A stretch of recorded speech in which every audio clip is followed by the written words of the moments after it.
384-389 беренелер жетекчилик алып, соттук коллегия токтом кылат. Кыргыз Республикасынын өкмөтүнө караштуу жазаларды аткаруу мекемесинин кызматынын 47-чи мекемесинин башчысы Мамбетовдун соттолгон Текебаев Өмүрбек Чиркешевичке карата жазгы ишти жаңы жагдай боюнча кароо жөнүндөгү сунушу, соттолгон Текебаев Өмүрбек Чиркешевич жана анын кызыкчылыгын жактаган жактоочулар Жанырбеков, Асманбаевдин жазгы ишти жаңы жагдай боюнча кароо жөнүндөгү арыздарын Кыргыз Республикасынын өкмөтүнө караштуу жазаларды аткаруу мекемесинин 27-чи мекемесинин башчысы Сатыбалдиевдин соттолгон Чотонов Дүйшөнкул Байышка карата жазгы ишти жаңы жагдай боюнча кароо жөнүндөгү сунушу канааттандырылсын. Текебаев Өмүрбек Чиркешевич жана Чотонов Дүйшөнкул Байыштери жөнүндөгү Бишкек шаарынын 1-май райондук сотунун 2017-жылдын 10 августтагы өкүмү, Бишкек шаарынын сотунун жазгы иштери жана административдик бузуу жөнүндөгү иштер боюнча соттук коллегиясы 2017-жылдын 2-октябрдагы өкүмү жана Кыргыз Республикасынын жогорку сотунун жазгы иштери боюнча жана административдик бузуу жөнүндөгү иштер боюнча соттук коллегиясынын 2017-жылдын 21-ноябрдагы токтому Кыргыз Республикасынын 2017-жылдын 2-февралдагы жазык кодексинин талаптарына ылайык келтирилсин. Текебаев Өмүрбек Чиркешев жана Чотонов Дүйшөнкул Байыштердин кылмыш жосудары Кыргыз Республикасынын жазык кодексинин 319 беренесинин 1-бөлүгүнө жиптелинсин. Соттук актылардын корунту бөлүгүнөн соттолгон Текебаев Өмүрбек Чиркешевич жана Чотонов Дүйшөнкул Байышке карата колдонулган үй-мүлкү конфискациялоо жазалары бөлүгү алып салынсын. Соттук актылардын калган бөлүктөрү өзгөртүүсүз калтырылсын. Токтом акыркы даттанууга жатпайт. Соттуга туруп жабык. Азов.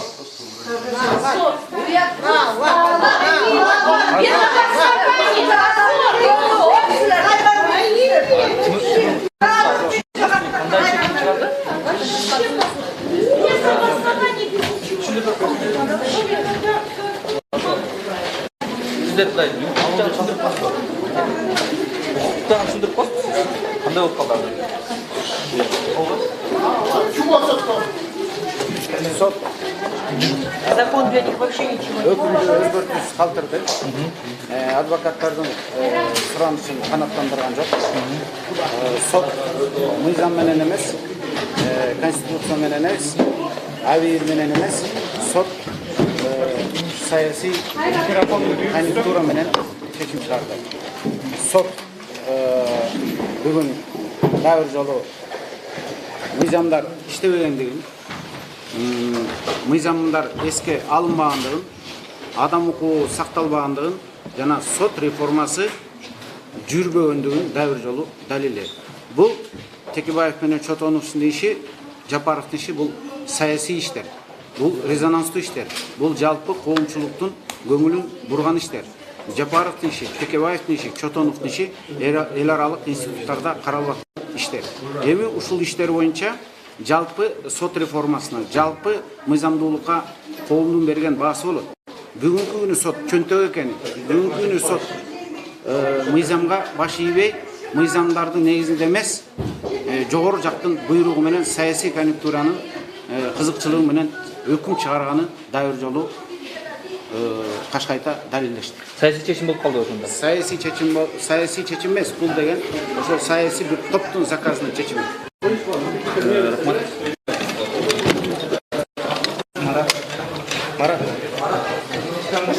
Будете предпринимать.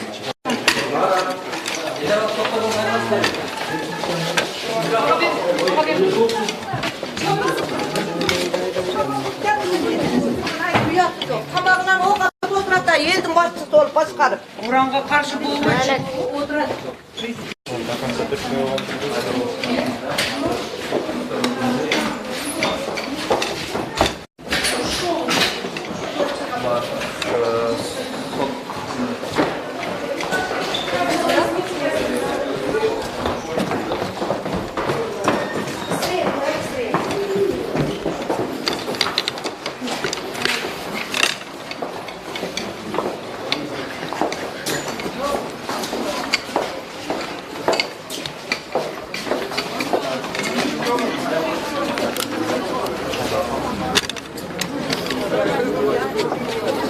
Şundaylarım var.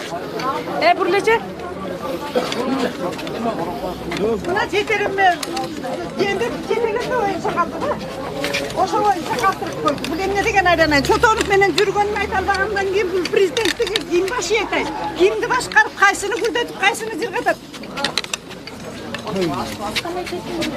Дагы уялбай Кыргызстандын желегин жанына коюп алып, бийлик отурат уялбай. Бир жок бийлик. Уят. Налат бийликке. Налат бийликке. Уят совсем стыдно. Сүйрөлүп келгендиги анык болду. Атамбаев айтып атат, мен сүйрөп келгенмин деп. Азыркы бийликте сүйрөлүп келгени анык болду. Элдин бетин кантип карайт, журттун бетин кантип карайт азыркы бийлик. Уят, бийликке налат. Ушунча элдин сөзү, көзү ок бийликке. Кайсыл жерден келдиңиздер? Атайын, болду. Ошо уласынан келгенмин. Налат бийликке. Энелердин жүрөгүнөн, энелердин көзүнөн, энелердин сөзүнөн бийликке налат. Налат Кыргыз элинин бийлигине. Налат. Мамлекеттен айлансын. Мамлекеттен айлансын. Буга окшогон бийликтин кереги жок. Смотрите, он что делал? Кадыш тоже. Мне тоже проблемы, да. Жалко мне дом. Мне без дома отобрали.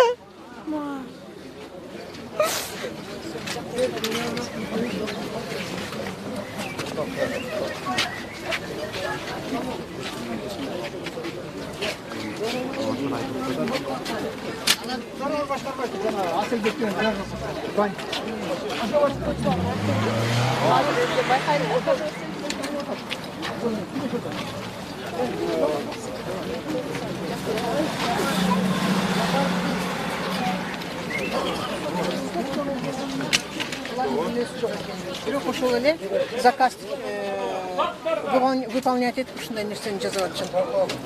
Эми кандай мындан аркы кадамдар кандай болот эми? Эл аралык сотторго кайрыласыздарбы?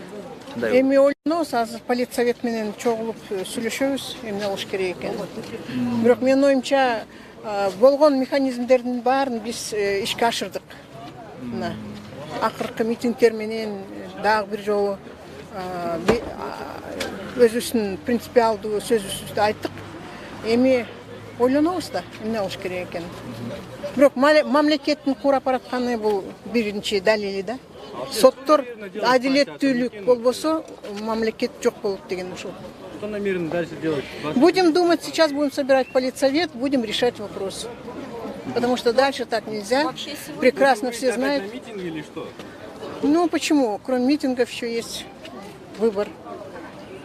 Сейчас международные суды должны дать слово свое. Прецедентное решение. Сегодня выявлялись все свидетелями того, что очередная надежда кыргызстанцев на то, что судебная реформа, которая громко заявлена, подкреплена законодательно, она все же идет. Сегодня эта надежда, она, на мой взгляд, получила почти смертельный удар.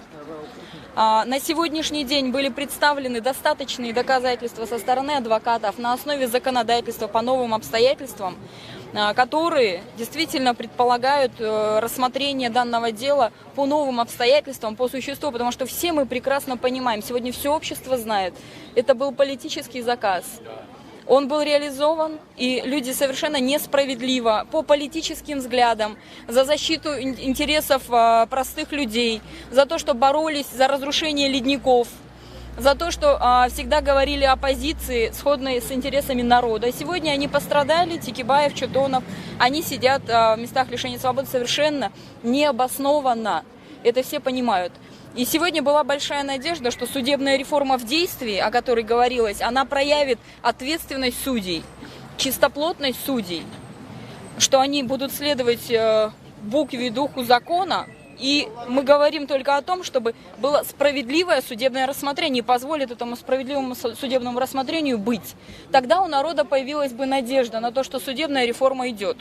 Но я считаю, что сегодня произошел, по сути, подрыв этой надежде на примере конкретного случая, конкретного судебного дела, действительно политика, имеющего историческое значение для Кыргызстана. Я говорю о Текебаеве, о Чотонове, об их роли в современной истории Кыргызстана для развития парламентаризма и демократии.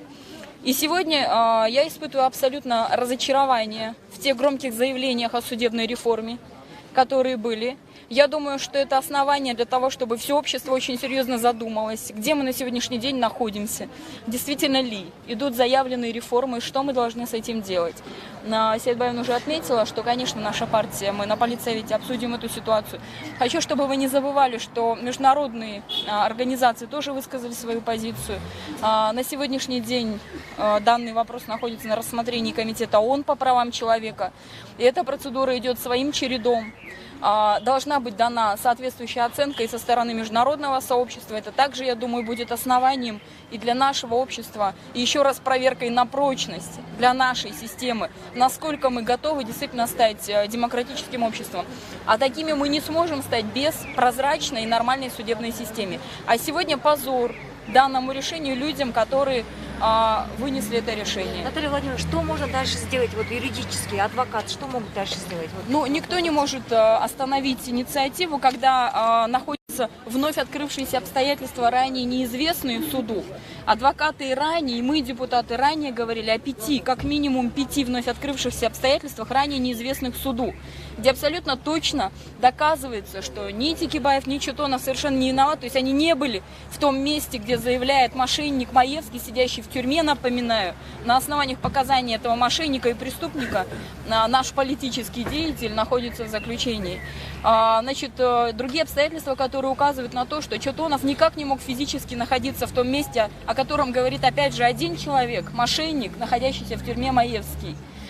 Все эти доказательства, они собраны адвокатами, они представлены в прокуратуру, они не нашли пока, скажем, понимания и рассмотрения, но я думаю, что есть и другие факты и доказательства, и в рамках законодательства адвокаты будут продолжать свою работу, будут обращаться для того, чтобы все же эти факты нашли отражение и были рассмотрены судом. Но для этого нужно, чтобы судьи руководствовались буквой закона и совестью прежде всего.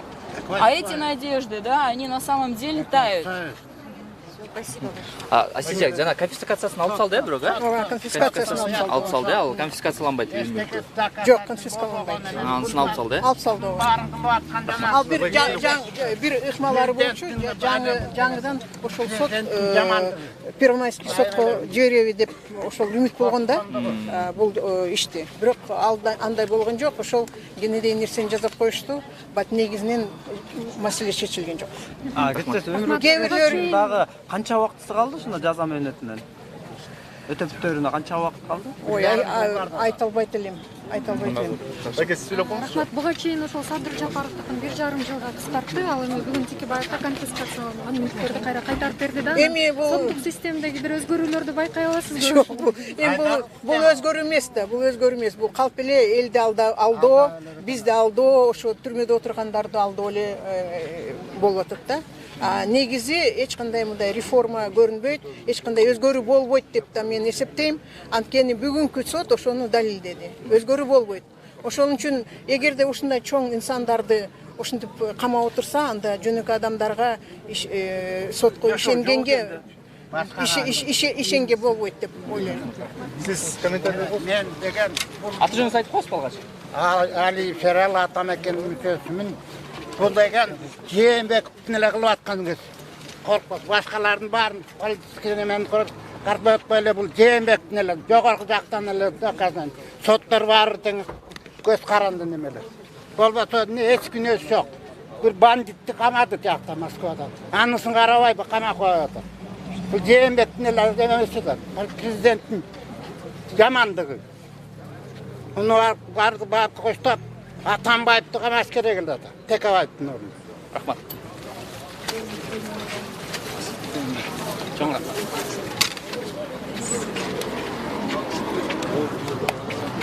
Там же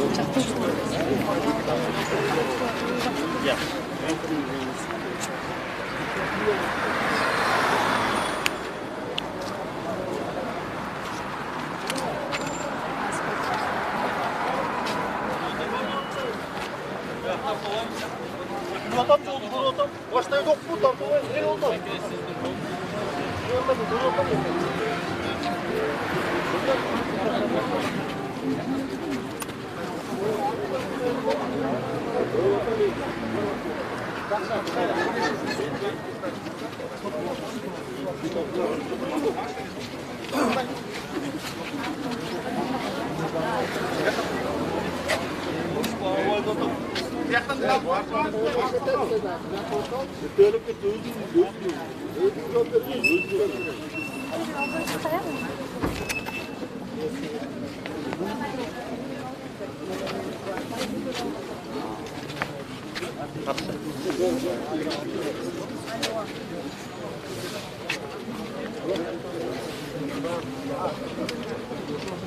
Акыркы инстанция элдин үмүтү, элдин тилеги акталат деген жерден ушул адамдын иши, сөзү бул эл алдында гана сүйлөгөн, публиканын алдында гана сөз болуп калды. Мен ушуну айткым келип атат да. Эгерде ошо кишинин айткан сөзүндө чындыгы бар болсо, жанагы соттук ишти дагы булар адилетчилик менен карамак.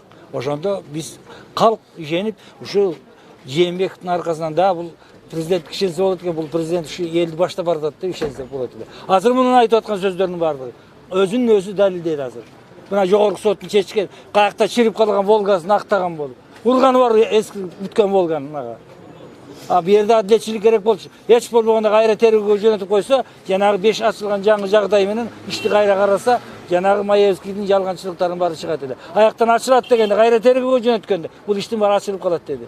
Бул кишинин максаты азыр бул жанагы биздин алдыда келаткан парламенттик шайлоого катыштырбай коюу. Азыркы ошо жанагы бийликти башкарып турган жетекчилердин күтүп турган максаты ушунда. Бул өлбөсө чыгат дагы да. Мунун алдыда дагы иштери көп. Мен ушундай ишенем. Бул лидерге ишенип келгенбиз дагы ишенем. Кыргызстанда мунун айтып өткөн сөздөрүнүн баары Атамбаев жөнүндөгү сөздөр чындыкка чыгып атат, азыр ошондо иш козгошуп атат. Ал убакта как деле булардын көзү көрбөлө. Мына Текебаев ошондо жалтамастан баардыгын айтып турган. Эл үчүн иштеген бала экен. Бул менин бир тууганым эмес, эчтеке эмес. Бирок эл деп жүрөгүн соккон ушундай жигит экен. Мен ушундай жигиттердин көп болушуну каалайт элем. Анан жанагы жерде парламентке барып акырын бул чыйып отура алганды каалабайт элем. Эми жана 20-жылдагы парламенттик шайлоого дагы ар кайсы өздөрүнүн пландарын талкыбайт этип жатат. Кандай нукта алып барат? Эми карапайым элибиз калжырап сүйлөп коет экенбиз, бирок биздин сөздөргө этибарга алынбайт. Ошо өздөрүнүн ыңгайлуу жол, кайерден жакшылап жол чыгарса ошо жол менен өтүп кетсек деген нерселер болот. Мына бүгүнкү сот адилетсиз сот. Соттук реформа деген жок. Калктын башын айлантып атат дейт. Мен ушу өзүңүз тааныштырасыңыз беле? айттым мен. Ким дейсиз? Сиз эфирдеги? Төрөлөп Кишенбаев дедим.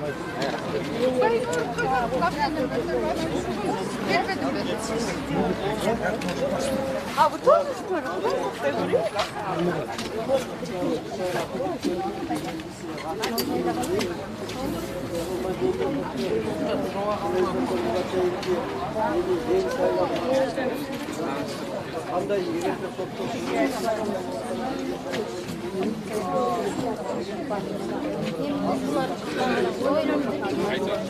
Незаконно у нас собрал. Незаконно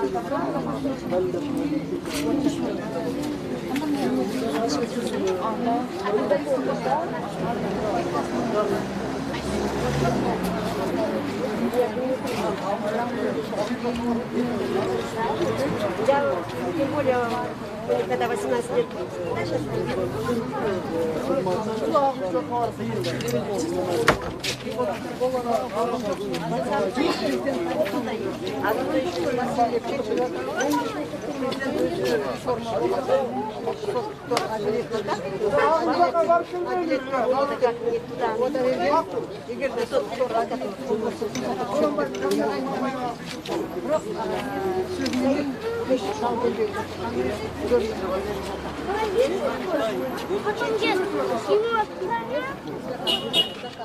Не переживай.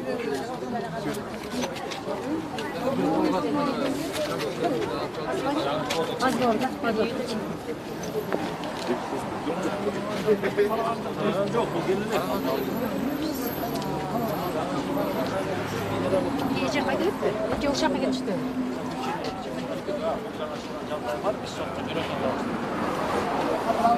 Прокуратура андай кылды. Беребизде де ошондон кийин эле сразу биздикилер жаңы ачылган жагдай боюнча кийин бербedi.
Почему государство молчит вообще?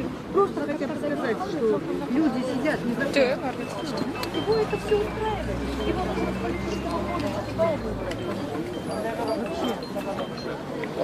нужно с политического поля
Мен қарап тұра алмаймын, мені ел сайлаған деген. Келгенде мына бір сайлап қызмет болып отырғанда 1,5 жыл болды.